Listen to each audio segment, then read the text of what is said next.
H-64 Apache helicopter था जो state of the art helicopter है। दुनिया के अंदर एक बहुत बड़ा नाम है और ये अटैक हेलीकॉप्टर कहलाता है। इसका आबनाए हुर्मुज के ऊपर गश्त करने का मतलब ये था कि ये ईरान के ऊपर हमला करने की नीयत से आ रहा था। ईरान के जो डिफेंस सिस्टम थे उन्होंने इसको मार गिराया है। परवाज के दौरान ये मारा गया। जब मारा गया तो दोनों पायलट कैसे महफूज हो गए, ये बात समझने से कासिर हैं। डोनाल्ड ट्रंप साहब पता नहीं बार बार बोले चले जाते हैं झूठ पे झूठ। अमेरिका, आपके साथ पहले भी ये गुफ्तगू हुई थी, मैंने आपको कहा था कि इसमें वो चाहते ही नहीं है कि मुज़ाकरात हों, वो इसको तूल देना चाहते हैं, बढ़ोतरी देना चाहते हैं। इसराइल के अक्टूबर में आने वाले मुतवक्का इलेक्शन गुजारना चाहते हैं, उसके अंदर नेतन्याहू को इमरजेंसी सेटअप बरकरार रखने की इजाज़त देना चाहते हैं ताकि इलेक्शन ना हो पाए। अरब दुनिया के आप देखें कि जहाज़ों की एविएशन इंडस्ट्री जो है वो भी अब अपने बिल्कुल कोई शाज़ व नादिर कोई जहाज़ वहाँ से उड़ता है, बाकी तो एविएशन इंडस्ट्री बुरी तरीके से मुतासर हो रही है। होटल वीरान पड़े हुए हैं, आईटी इंडस्ट्री तबाह बर्बादी का शिकार है और तेल और गैस की प्रोडक्शन अगर ईरान की तकलीफ में आई है तो इन ममालिक को भी जो है वो बड़ा नुकसान पहुंचा है, इनकी भी प्रोडक्शन जो है वो बंद है। ये तो सारी बातें सेल्फ प्रोक्लेम्ड थी ना अमेरिका की, राती तौर पे कि आओ सब मिलकर मेरी तारीफें करें। लेकिन जब अमल का मैदान आया, जंग का मैदान आया, तो उसके अंदर पता चला कि इनकी टेक्नोलॉजी थी किसी ज़माने में, अब इनसे बरतर टेक्नोलॉजी मौजूद है। ईरान की आप क़यादत देखें तो आपको पता चलता है हर आदमी जो है उनका वो पीएचडी से कम नहीं है, जबकि दूसरी तरफ नैले भरे हुए हैं। और अब जो उनके ड्रोन मौजूद हैं या उनके पास जो टेक्नोलॉजी है उसमें 2-3 बड़ी अहम बातें हैं। पहली बात कि वो रेडार पे नजर नहीं आती, ये लकड़ी के या प्लास्टिक की चीजों से बनी हुई हैं और इनके अंदर मोटर तब स्टार्ट होती है, जो मोटर लगी होती है वो स्टार्ट तब होती है जब जहाज उनका दुश्मन का बहुत करीब आ जाए, यानी कि 4 से 5 सेकंड का वक्फा रह जाए। ईरान ने 60% अफसुदगी जो यूरेनियम की थी वो कर ली हुई है और वो बताया ये जाता है कि 440 किलोग्राम उनके पास मौजूद है। ईरान क्यों ना न्यूक्लियर बनाए? ईरान को बनाना चाहिए, क्योंकि अगर उन्होंने जिंदा रहना है तो वो एक ही तरीका है कि वो चागी तर्ज के धमाके ईरान के अंदर करें ताकि शरीकों को आग लग सके और दोस्तों के दिल में ठंडक पड़े। अस्सलाम वालेकुम नाज़रीन, मैं हूं आपका मेज़बान अली तारिक और आप देख रहे हैं कैपिटल टीवी। चेयरमैन जवानाने पाकिस्तान दफाई तज़ियाकार अब्दुल्ला हमीद गुल साहब हमारे साथ मौजूद हैं। एक बार फिर अमेरिका और ईरान की जो जंग है वो शिद्दत इख्तियार कर गई है, इन सब पे गुफ्तगू करेंगे। अब्दुल्ला हमीद गुल साहब, बहुत शुक्रिया टाइम देने का। सर जी, ये बताइएगा सबसे पहले, ये जो अमेरिका का जदीद तरीन एक हेलीकॉप्टर था, पहले खबर ये आई कि ये आपने हरमज़ के करीब गश्त कर रहा था और मार गिराया गया है। उसके बाद हमने देखा कि अमेरिका के ईरान पर हमले शुरू हो गए, ईरान जो है वो भी हमले कर रहे हैं और अब ये नई बात भी सामने आई है कि जो जिस जगह पर अमेरिका की बेसिस होंगी उनको माजी में भी निशाना बनाया गया, अब दोबारा उन पर निशाना बनाया जाने का दावा किया जा रहा है। तो ये सूरत हाल कहाँ पे जा रही है, इस पर सर रहनुमाई कीजिएगा। बिस्मिल्लाहिर्रहमानिर्रहीम, बहुत बहुत शुक्रिया। H-64 अपाची हेलीकॉप्टर था जो state of the art helicopter है। दुनिया के अंदर एक बहुत बड़ा नाम है और ये अटैक हेलीकॉप्टर कहलाता है। इसका आबनाए हुर्मुज के ऊपर गश्त करने का मतलब ये था कि ये ईरान के ऊपर हमला करने की नीयत से आ रहा था। ईरान के जो डिफेंस सिस्टम थे उन्होंने इसको मार गिराया है और जब ये मार गिराया है तो ये कहा जा रहा है अमेरिका की जानिब से कि दोनों पायलट महफूज हैं, क्योंकि इसमें 2 पायलट बैठते हैं, इसलिए दोनों पायलट महफूज हैं। मैं ये जानना चाहता हूँ, वो मंतक जानना चाहता हूँ कि समुंदर के ऊपर ये परवाज़ कर रहा था और परवाज़ के दौरान ये मारा गया। जब मारा गया तो दोनों पायलट कैसे महफूज हो गए, ये बात समझने से कासिर हैं। डोनाल्ड ट्रंप साहब पता नहीं बार-बार बोले चले जाते हैं झूठ पे झूठ।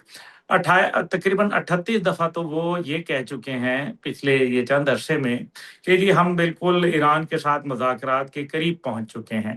तो अब उनका एतबार कोई नहीं रह गया, उनकी किसी बात के ऊपर एतबार नहीं रहा और मेरे ख़्याल में अमेरिका के सदर के लिए ये बज़ाते खुद एक बहुत बड़ी हज़ीमत है कि उनकी बात का एतबार कोई नहीं करता, पूरी दुनिया में भी कोई नहीं करता और ख़ुद अमेरिका में भी कोई नहीं करता। दूसरी जानिब जो है वो अमेरिका, आपके साथ पहले भी ये गुफ्तगू हुई थी, मैंने आपको कहा था कि इसमें वो चाहते ही नहीं है कि मुज़ाकरात हों, वो इसको तूल देना चाहते हैं, बढ़ोतरी देना चाहते हैं। इसराइल के अक्टूबर में आने वाले मुतवक्का इलेक्शन गुज़ारना चाहते हैं, उसके अंदर नेतन्याहू को इमरजेंसी सेटअप बरकरार रखने की इजाज़त देना चाहते हैं ताकि इलेक्शन ना हो पाए। और दूसरी जानिब अपने मिड टर्म इलेक्शन के लिए ज़ायनिस्ट और जो यहूदी और क्रिश्चियन लॉबी है, उसकी वो भरपूर सपोर्ट चाहते हैं कि वो उन तक मिल जाए। और ये कोशिश है उनकी कि ये इतना लंबा चल जाए। लेकिन अब क्योंकि ये जून का महीना आ गया है, मेरा ख़्याल है ज़्यादा देर बरकरार रखना इस सूरत-ए-हाल को मुमकिन नहीं होगा। दूसरी जानिब अरब दुनिया है।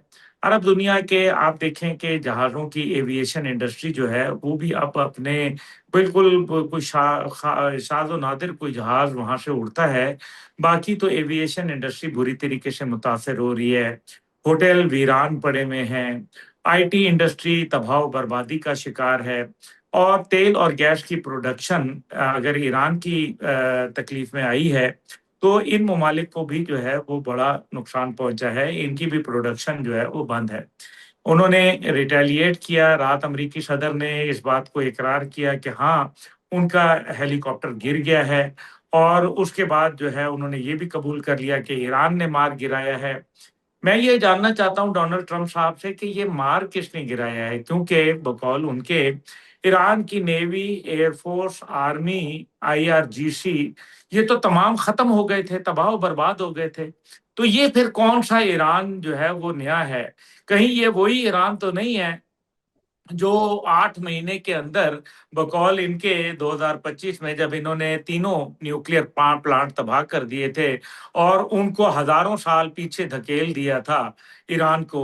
फिर 8 महीने के बाद उनके पास दोबारा न्यूक्लियर आ गया, तो या तो ईरान वाले बड़े सयाने हैं या आप बहुत अव्वल नंबर के झूठे हैं।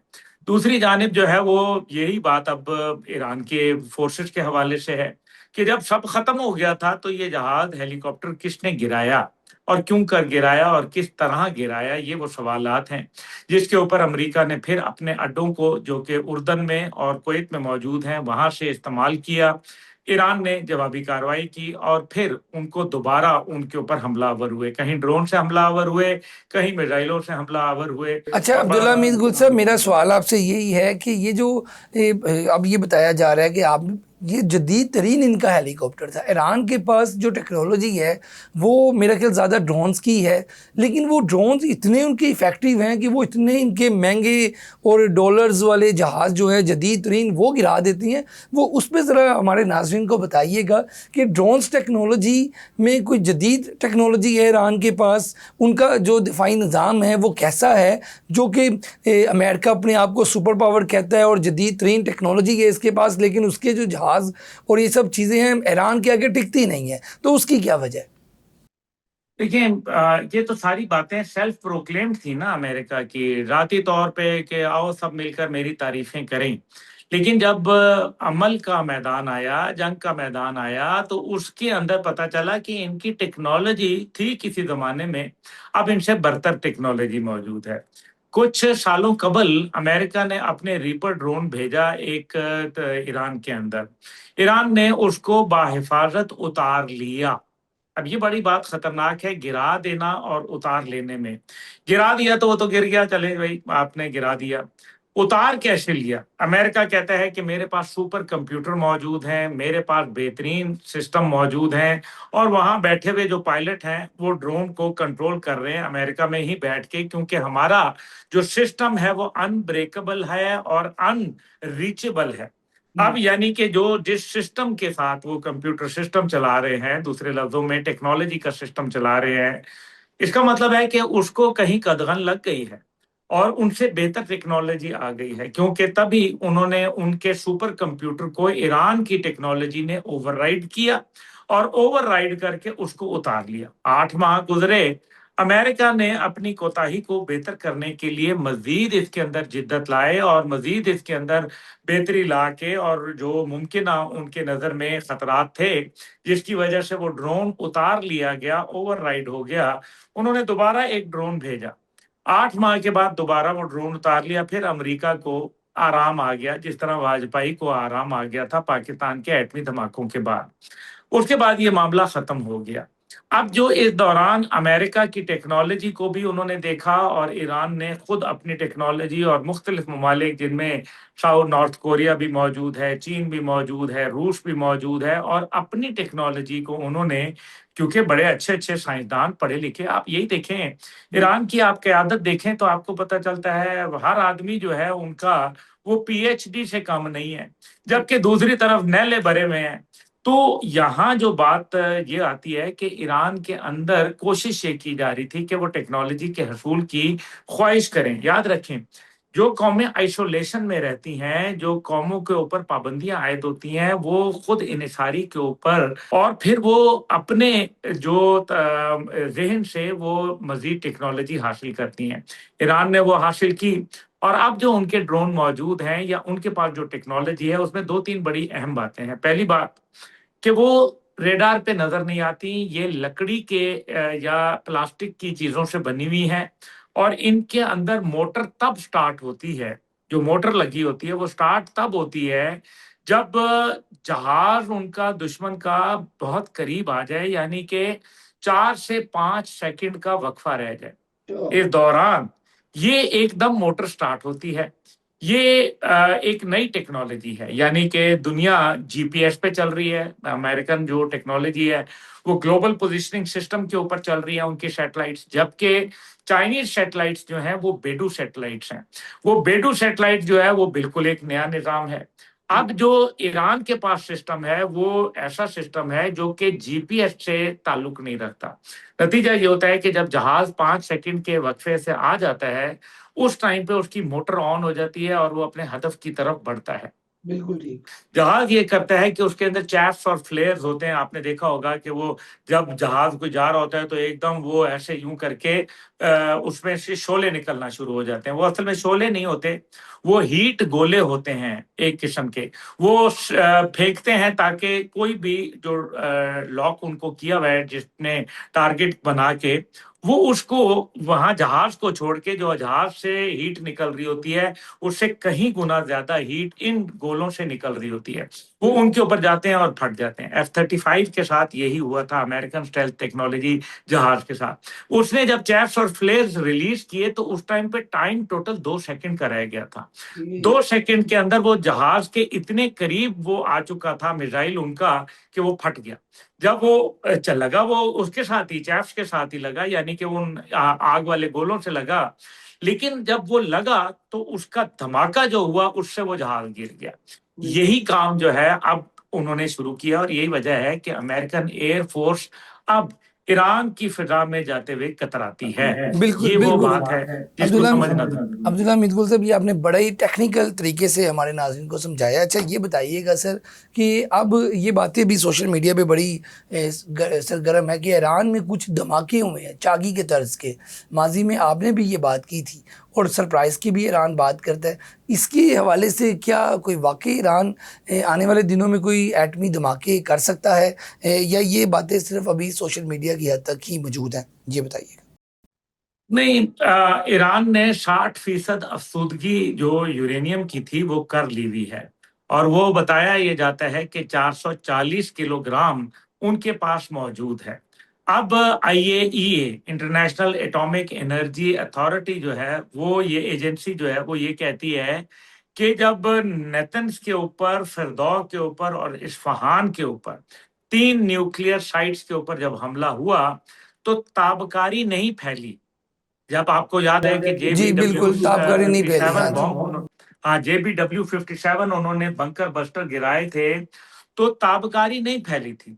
इसका मतलब यह है कि ईरान के पास वो यूरेनियम मौजूद है। दूसरी बात इसके अंदर आ जाती है कि अमेरिकी रिपोर्ट ये कहती थी कि वो 2 से 3 हफ्ते के अंदर, बल्कि कुछ ने तो ये भी कहा कि वो 1 हफ्ते के अंदर बम बनाने की, वेपन ग्रेड के अंदर कन्वर्ट करने की सलाहियत रखते हैं। ईरान को अब, जो पहले आयतुल्ला अली खामेनाई शहीद थे, उन्होंने कहा था कि जी हम जो ऐसे दुनियावी तबाही का सामान नहीं करेंगे, इस किस्म का हम बम नहीं बनाएंगे जो कि वेपन ऑफ मास डिस्ट्रक्शन कहलाता है।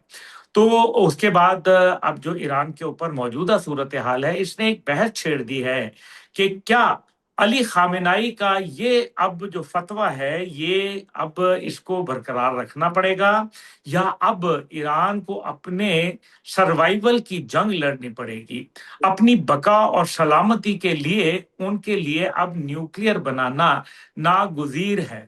میں خود کئی دفعہ ایران کے حوالے سے یہ بات کر چکا ہوں کہ اگر دنیا میں اسرائیل کو نیوکلیئر رکھنے کی اجازت ہے تو ایران کو کیوں نہیں رکھنے کی اجازت؟ یہ وہ تمام باتیں ہیں جن کے اوپر ہم جب غور کرتے ہیں تو ہمیں پتہ چلتا ہے کہ ایران نے اگر اپنے آپ کو روز روز کی جنگ سے بچانا ہے، جیسے میں نے شروع میں آپ سے گزارش کی کہ امریکہ یہ چاہتا ہے کہ یہ سال گزار لے، ان کا مڈ ٹرم الیکشن ہو جائے، پھر امریکہ دوبارہ ایران پر حملہ آور ہوگا، ایک نئے عزم، ایک نئے حوصلے کے ساتھ، ایک نئی ٹیکنالوجی کے ساتھ، اور نیا تب تک ان کے پاس اسلحے کا جو انبار ہیں وہ بھی شامل ہو جائیں گے، کیونکہ ابھی تو ان کے تھاڈ میزائل بھی جو ہے وہ اب بن نہیں رہے، جس سلو سپیڈ میں وہ بن رہے ہیں وہ میرے خیال میں وہ ناکافی ہے 2-4 دن کی جنگ کے لیے، اگر مطلب 2-4 دن بھی امریکہ کو رکھنا پڑتا ہے۔ اب یہ ساری صورتحال کے اندر امریکہ دھوکہ دینا چاہ رہا ہے، اسرائیل کے ساتھ مل کے چلنا چاہ رہا ہے۔ امریکہ اسرائیل ایک ہی تصویر کے دو رخ ہیں، کسی مغالطے میں یا بھول میں نہ رہیے، یہ ایک ہی ہیں، اور امریکہ اور اسرائیل کا یارانہ بہت گہرا ہے۔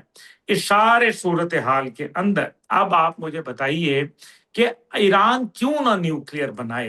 ایران کو بنانا چاہیے، کیونکہ اگر انہوں نے زندہ رہنا ہے تو وہ ایک ہی طریقہ ہے کہ وہ چاغی طرز کے دھماکے ایران کے اندر کریں تاکہ شریکوں کو آگ لگ سکے اور دوستوں کے دل میں ٹھنڈک پڑے۔ بالکل عبداللہ حمید گل صاحب، یہاں پہ یہ بتائیے گا کہ علی آیت اللہ خامنائی کی جو شہادت تھی ان کی تدفین کے حوالے سے بتایا جا رہا ہے کہ محرم کے 10 محرم کے بعد ان کا میرا خیال تدفین ہے، تو یہ بھی کہا جا رہا ہے کہ بہت بڑی تعداد میں لوگ وہاں پر موجود ہوں گے، اور دوسری طرف امریکہ جو پہلے بھی اپنی جارحیت کرتا رہا ہے، ابھی بھی وہ اس طرح کی گیمز کرتا ہے کہ جہاں پہ بہت زیادہ کراؤڈ ہوتا ہے، اسکول کے بچوں تک پہ اسرائیل نے حملہ کیا، تو یہ بھی ایک خدشہ ہے یا اس پہ بات ہو رہی ہے کہ جب تدفین ہوگی تو کہیں امریکہ کوئی شرارت نہ کر دے؟ تو اور تدفین کا جو معاملہ ہے اس پہ بھی ذرا ہمارے ناظرین کو بتائیے گا کہ وہ کس طرح ہوگا، کب ہوگا، اور کیا محرم 10 کے بعد ہی ہوگا؟ یہ خبر کنفرم ہے سر؟ دیکھیں سر، جب آپ کو یاد ہے کہ جب یہ خبر آئی تھی کہ ان کی تدفین کی تیاریاں زور و شوروں پہ جاری ہیں اور 1-2 دن تک تدفین ہوگی، تو میں اس ٹائم پہ بھی آپ سے غالباً آپ ہی کے ساتھ بات کی تھی، یا آپ کے جو دوسرے اینکر ہیں ارم صاحب، ان سے یہ بات کی تھی کیپٹل ٹی وی کے اوپر کہ ان کی تدفین محرم الحرام میں ہوگی۔ اس کی وجہ یہ ہے کہ محرم الحرام ایک بہت ہی ظاہر ہے اہل تشیع کے لیے ایک ان کا ایک اپنا مقام ہے اس ماہ کا۔ دوسری بات یہ ہے کہ اس میں جذبات بھی ابھرے ہوئے ہوتے ہیں۔ تیسری بات یہ ہے کہ آیت اللہ علی خامنائی شہید جو تھے وہ ایک بہت قداور شخصیت تھے، اور پھر انہوں نے میرے خیال میں کربلا کے بعد ایک ایسا واقعہ نظر آیا جس کے اندر یہود اور نصارہ مل کر کٹھے ان کے خلاف ہوئے، اور انہوں نے اپنی فیملی سمیت اللہ کے آگے تو سر جھکا دیا لیکن دشمن کے آگے نہیں جھکایا، اور جان آفرین کے سپرد کی۔ میں یہ سمجھتا ہوں کہ یہ ایک بہت بڑا تاریخ ساز واقعہ ہے۔ اس سے پہلے جب آیت اللہ خمینی صاحب کی رحمۃ اللہ کی جب تدفین کی گئی تھی 1989 کے اندر، تو اس ٹائم پہ 10 ملین 1 کروڑ لوگ جو کہ اس وقت کی آبادی کا 5واں حصہ تھے، وہ لوگ وہاں آئے، یعنی کہ 1/5 آف دا پاپولیشن تھے، تو وہ ایک بہت بڑا تاریخ ساز جنازہ تھا۔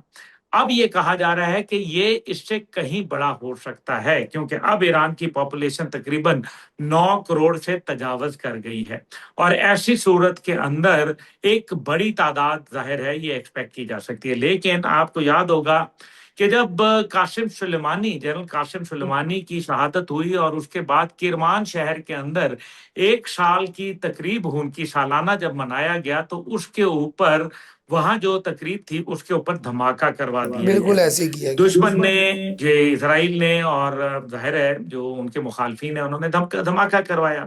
جب یہ دھماکہ ہوا تو اس میں تقریباً 350 سے زیادہ شہادتیں ہوئیں، لیکن ایران قوم نے अंदर घबरा के घरों में नहीं बैठी, बल्कि बाहर निकली और बड़ी तादाद में निकली। यानी कि वो अब इन चीज़ों से आरी हो चुके हैं। अब जो तदफीन के अंदर ताख़ीर है, उसकी 2-4 वजूहात हैं। नंबर 1 कि एक बड़ा इज्तिमा करना चाहता है ईरान। अगर वो इज्तिमा करता है तो उसके ऊपर हमले का खतरा है। हमले का खतरे का मतलब ये है कि उनकी लीडरशिप के बगैर क्या ये जनाजा मुमकिन होगा, तो वो भी बेमानी सा हो जाता है। तो अगर वो जनाजे के ऊपर लीडरशिप भी मौजूद होगी और फिर जनाजा भी होगा, अवाम भी होगी, तो ऐसे टाइम पे तो एक बेहतरीन दुश्मन के लिए वार करने का मौका है, जिसको वो अवॉइड करना चाहते हैं। और मेरी नज़र में ये मुआहिदा जब तक कि इनका अमन का मुआहिदा नहीं हो जाता, तब तक के ये तदफीन जो है मेरे ख्याल में उसके लिए ज़रा मुश्किलात होंगी। हाउएवर, अगर ईरान के अंदर ये जनाजा होता है और एक बड़ी तादाद में लोग आते हैं, तो अमेरिका का तमाम बयानिया कि जी हुकूमत मुखालिफ हैं लोग, हुकूमत से तंग हैं लोग, फलाना है, ढिमकाना है, वो तमाम का तमाम ज़मीन बोस होके रह जाएगा, बिल्कुल ठीक। वो बिखर के रह जाएगा, क्योंकि अवाम जो अपने आयतुल्ला अली खामेनाई के साथ जो उन्स और मोहब्बत रखती थी, और आज उसके अंदर अकीदत में मज़ीद 4 चाँद लग चुके हैं, वो इतना बड़ा जनाज़ा होगा कि अमेरिका का तमाम बयानिया मगरिब के सामने, पूरी दुनिया के सामने वो ज़मीन बोस होके रह जाएगा। ये वजह है कि जिसकी वजह से इसमें कुछ मसाइल और मुश्किलात पेश हैं। बिल्कुल जी, बहुत शुक्रिया अब्दुल्ला हमीद गुल साहब। नाज़रीन, आप गुफ्तगू सुन रहे थे चेयरमैन जवानाने पाकिस्तान अब्दुल्ला हमीद गुल साहब की, जो कि इस वक्त जो मौजूदा सूरत हाल है उसके ऊपर भी बता रहे थे, और अली आयतुल्ला खामनाई की जो शहादत है और उसके बाद जो तदफीन का अमल होना है, उस हवाले से भी बड़ा अहम तज्जिया भी और इन्फॉर्मेशन जो बातें थी वो उन्होंने बताई हैं। और आज के इस प्रोग्राम के साथ मुझे दें इजाज़त। अल्लाह हाफ़िज़।